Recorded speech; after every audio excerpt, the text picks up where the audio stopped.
Hello everyone, welcome back to Spararia YouTube channel. Alright guys, so in this video I would like to share you a tutorial on how to show touch effect on Infinix Smart 8 easily. Okay guys, so to show the touch effect in this phone, you have to turn on the developer option first on your phone. Okay, how to do that? So the first thing first that you have to do, you can go to settings menu, and then here you can go to my phone, and then you can scroll down a little bit, and you have to tap for 7 more on build number like this: 1 2 3 4 5 6 and 7.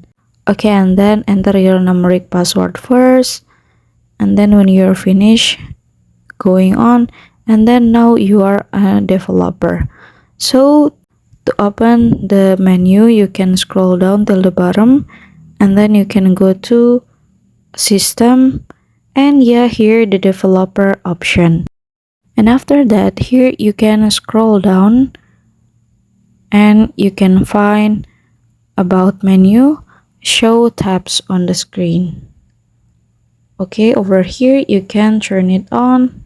And after that, you will able to see that there is a white circle that follow every touch on your cell phone. So the function of this show effect is to make navigation easier, and for those of you who are tutorial makers, well, the show effect will help you a lot. Alright, you see this? Okay, so here's the tutorial guys on how to show touch effect on Infinix Smart 8, and thank you so much for watching guys.